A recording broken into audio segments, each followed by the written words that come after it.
My goofy uncle is holding me captive. What? And forcing me to watch Crispy Concord's videos. No! In Australia, we don't celebrate Halloween because we all think it's stupid. And so every year, we leave a hammer, a knife, and a 12-inch metal rod near our front door. And whenever someone knocks on the door, instead of giving them a bunch of candy, we give them a hammer to the face and we chop their wiener off. Happy Halloween.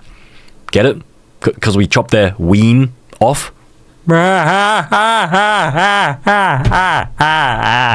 Anyways, apparently this isn't the only way people have died on Halloween. The most horrifying Halloween deaths ever by a talking hat. The Hershey's incident. On a Halloween night in 2011, a small home on Winchester Avenue in Chicago quickly became the scene of a nightmare. After trick-or-treating, a grown 55-year-old man fell into a fury with his partner after discovering that his bag of Hershey's candy was missing. And let me guess, the guy thought that his wife shoved all the Hershey's Kisses up her ass. Because look at that, bro. This is the perfect shape to sort of like hide them up your ass. It goes like small to big, bro. You could store them up there. It sort of looks like a poop already. He was convinced that the 49-year-old woman had taken it, and what started as a petty accusation quickly escalated into a heated argument. The shouting grew louder and tempers boiled over. In desperation, and perhaps in an effort to also protect herself, the 49-year-old woman hurled a plate at the man's head, striking him in the face and cutting above his eye. Okay, you gotta be joking here. In an effort to protect herself, she hurled a plate like a frisbee at the man's head. Bro, how is she protecting herself? She is the one that instigated this. That is assault. She can get charged for that. Like, there is no way she gets away with this. Like, there is no way you frisbee a plate at another man without the intention of hurting them. Because what do you think is gonna happen? It's just gonna bounce off them like a balloon? No, of course it's gonna shatter and like cut them in the head. The injury, later visible in the mugshot taken of him, only stoked his anger further. With dripping down his face, the man reached for a kitchen knife, and consumed by rage, he lashed out in a frenzy, striking the woman multiple times. Neighbors later recalled hearing chaos and screams echoing from inside the home. Unsure as to whether or not the noises were Halloween decorations, police were eventually dispatched to the area. When officers arrived, they found the woman gravely injured. She was rushed to Cook County Hospital, where she lingered in critical condition for nearly a week. But I mean, how can you possibly mistake the sound of a woman getting brutally murdered by knife with the sound of a Halloween decoration? What Halloween decoration exists out there that sounds exactly like a woman getting brutally murdered with a knife? Despite doctors' efforts, her injuries proved fatal, and she later passed on November 5th. The man was arrested soon after and booked on felony charges. What had begun as a trivial Halloween quarrel between two adults ended in one of the most brutal of ways. And this entire argument was all over a bag of missing Hershey's Kisses, which the man probably shoved up his ass to begin with. And why does this mugshot look like that? I kind of want to see what his real mugshot looks like now. Okay, so this is the real person. You can see the scar above their eye because that's where the plate hit him. But how does this look anything like this image, bro? Like, this guy does not look like he wants to rizz me up at all. He looks like he might want to brutally diddle me instead. Costume malfunction. On October 31st, at a thriving Halloween carnival, a 51-year-old man would step into the bustling streets dressed in a costume of burlap and straw, eager to join the thousands celebrating beneath pulsing lights and music. But in a sudden, tragic turn, it catches the fire. man's night of festivity shifted into pure trauma. The man joined the crowd in an energetic dance, and in the midst of the excitement, he wanted to take a break and light a cigarette. Yeah, he's gonna catch fire. Attempt, I knew it. flame from his lighter caught the edge of his costume's hood, and in an instant, his entire outfit ignited. Due to its material, the costume was extremely easy to burn, but difficult to put out and take off. The man would try ripping the costume off of his body, but its contents had already begun melting into his skin. As for the crowd around him, they at first thought it was a prank or some sort of fire stunt woven into the Halloween event. I mean, honestly, I would think it's a prank too, because how can you possibly be so dumb to light a cigarette to smoke through this costume? Like, first of all, isn't this potato sack like very obviously flammable? And second of all, how can you be so addicted to smoking that you can't even be bothered removing your mask before like taking a whiff of your smoke? Like, just save it for another time. Like, just take the day off smoking. You don't have to smoke every single day. It's Halloween, for Christ's sake. It should be noted that most of them were heavily intoxicated, so their rationality and judgment skills were extremely impaired at the time. As the blaze spread violently, it swallowed him whole like a torch. His figure staggered into the mass of dancers engulfed in fire with his arms flailing in a desperate panic. People continued cheering. Individuals were so impressed by the stunt that they had begun to record the screaming victim. What? Only when the man's screams got louder than the music at the carnival did a few sober witnesses realize what was going on. They rushed in to help and tried to rip off the burning pants and jacket that were now clinging to his skin.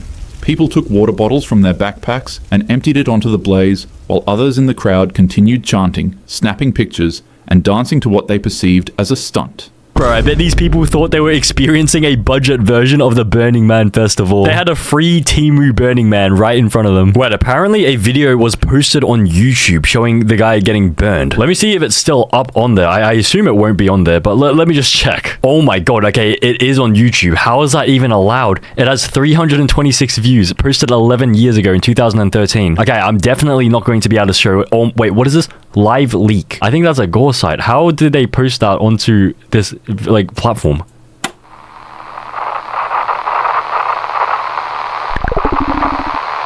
A 23-year-old mother in Hong Kong would continue navigating her life in an environment tainted by hardship. She was an orphan as a child, and as she grew up, she became addicted to abusing substances and other things. She worked at a nightclub in one of Hong Kong's red light districts, Tsim Sha Tsui, where a 34-year-old mob boss frequently visited her for services.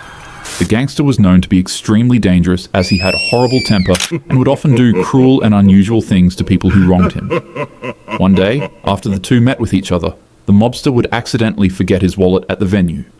Upon seeing that it contained 4,000 Hong Kong dollars, the woman would secretly steal it to help her own financial situation for herself and her son. And so because of that, the mob boss spoiled Jujutsu Kaisen for her. Okay, I'm not gonna lie, I have like intentionally searched up the spoilers for Jujutsu Kaisen. Like, bro, it's not that big of a deal. But bro, she's 23 years old, a mother already, and she works at a nightclub in the red light district, which, you know, of course it's not a nightclub. So I guess that's how she became a mother at 23. So like maybe one of her clients accidentally, you know, did a what is it called, a nut and run.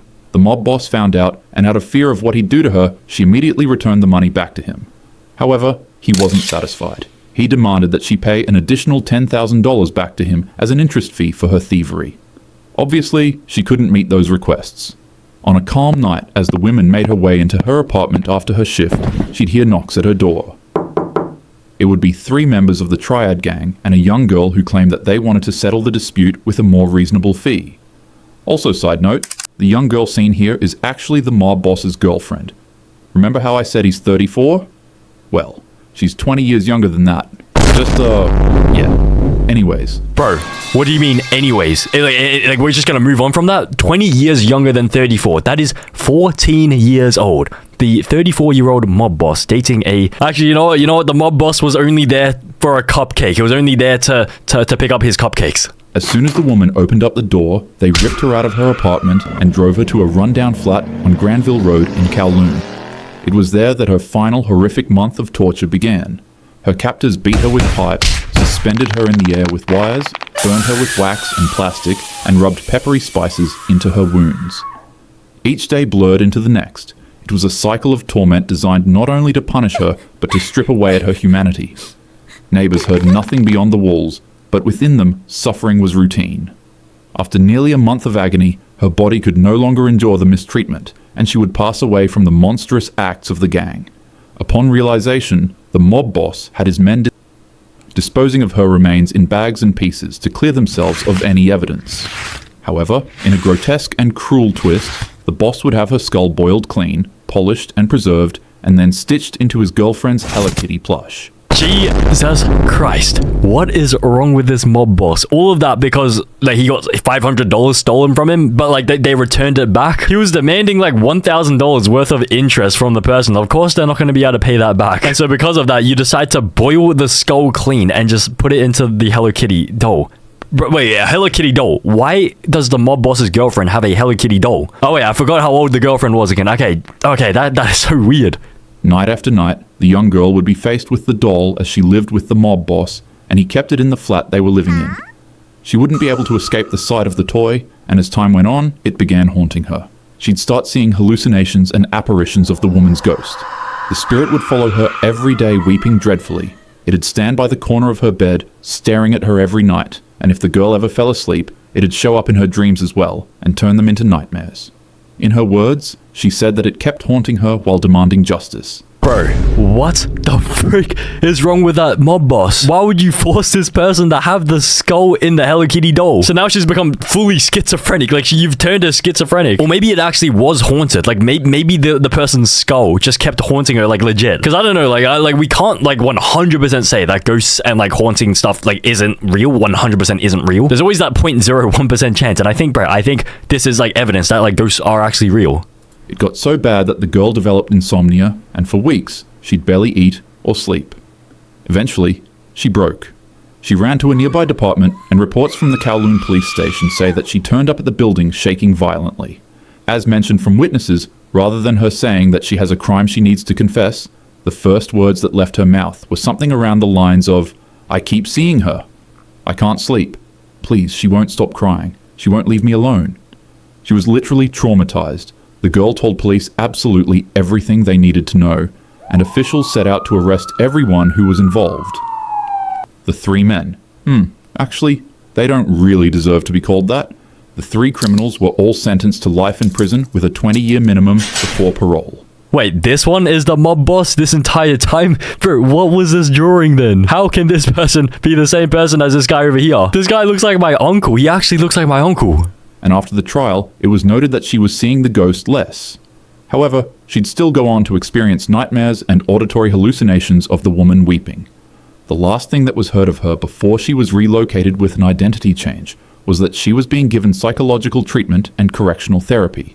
Bro, I just realized, what is this stock footage? It says consultant signature, but there's already a signature here, and it's the exact same signature as the client signature, and the consultant is about to sign it. Bro, what are they even signing? They're just gonna trace over their own signature again, which happens to be the exact same signature as the client's signature. But yeah, I guess the moral of the story is that if you're going to unalive and torture some random woman, don't stuff their skull into your girlfriend's Hello Kitty doll.